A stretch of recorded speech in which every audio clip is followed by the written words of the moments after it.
지역 현안을 법리적 시선에서 심도 있게 풀어보는 시사인법입니다. 이번 시간에는 간호법 제정을 둘러싼 논란을 짚어보겠습니다. 오늘도 이승규 변호사님 나왔습니다. 어서 오십시오. 예, 안녕하십니까. 네, 윤석열 대통령이 간호법 제정안에 대한 거부권을 행사한 뒤 후폭풍이 상당합니다. 규탄 대회와 준법 투쟁까지 의료계 혼란이 커지고 있는데요. 지금 상황 어떻게 보십니까? 예, 사실 이 부분은 이전부터 충분히 예상이 됐던 부분입니다. 이 간호법 제정이 그간 우리 사회, 그중에서도 의료계 안에서는 정말 갈등의 핵이었습니다.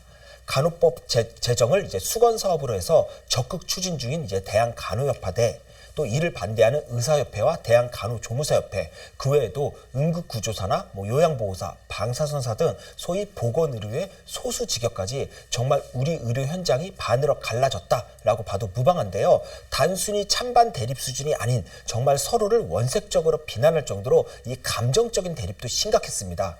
그러다 지난 4월 27일 국회 본회의에서 이 간호법이 통과가 됐는데요. 이때 여당인 국민의힘의 퇴장 속에 야당인 더불어민주당 주도로 이게 진행이 됩니다. 결국 이런 직역 간 갈등을 봉합하지 못한 채 일방적으로 법안이 통과가 된 겁니다. 그러자 이제 의사협회와 대한간호조무사협회 및 그 외에 이제 보건의료 소수 직역이 당장 이제는 길거리 쟁투를 벌이고 이제 부분 파업까지 실시를 했습니다. 그러다 이제는 결국에는 이제 대통령의 거부권 행사를 압박을 한 건데요. 반면에 대한간호협회는 거부권 불행사, 즉 간호법 제정안을 원안대로 공포하라며 이제 맞불 집회를 했기도 했습니다. 네, 말씀하신 대로 간호법이 국회를 통과한 뒤에 의료계가 지금 심한 갈등을 지금 겪고 있습니다. 예. 대통령이 거부권을 행사한 이유도 이 때문이겠죠? 예, 윤석열 대통령 입장에서는 거부권 행사를 해도 그리고 안 해도 어차피 반발의 주체만 달라지는 거지 지금의 극한 사회적 혼란을 피할 수 없다라고 보고 차라리 그럴 거면 이제 간호법을 원점에서 검토해서 간호사와 간호사 이외의 직역들 간 합의를 도출해 진행하는 게 맞지 않나 이렇게 판단하는 게 아닌가 싶습니다.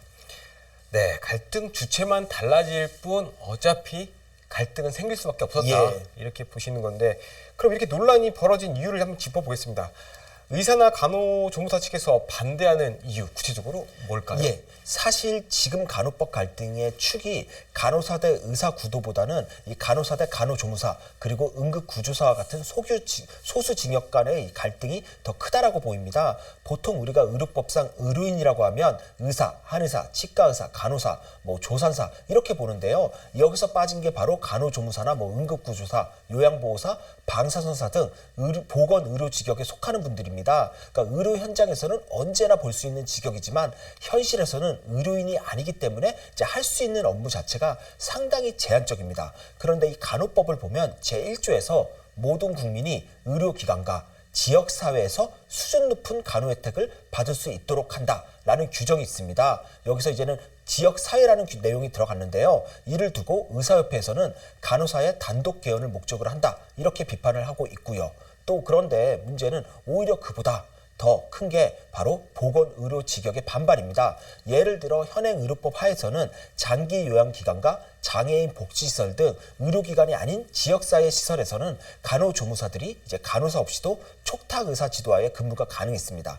하지만 이번에 간호법이 등장하면서 앞으로는 이들 시설에서도 간호사 없이는 이제 간호조무사를 고용할 수 없게 되는데요. 그렇게 되면 이제 규모나 재정 면에서 열악한 시설들은 간호사와 간호조무사 둘 다 채용하는 대신에 간호사만 고용을 하게 되고 그 결과 이제 간호조무사의 일자리 감축이 현실화될 수 있다는 겁니다. 그 외 응급구조사나 요양보호사, 방사선사 등 이제 소수 보건의료 직역들 입장에서도 간호사의 업무 영역이 지역사회로 넓어지게 되면 결국 자신들의 업무, 직업이 침탈된다라는 입장이고요. 아마 이제 의료진이 좀 부족한 시골이나 이런 데서는 예. 간호사의 역할이 커지면 지역사회 보건의료 기능이 강화되는 거 아니냐라고 이렇게 예. 보는 분들도 있을 것 같아요. 근데 이게 보니까 의사와 간호사의 관계뿐만 아니라 지금 간호조무사, 방사선사, 그다음에 소수 보건의료 직역들의 역할이 줄어든다. 이걸 예. 우려하는 것 같습니다.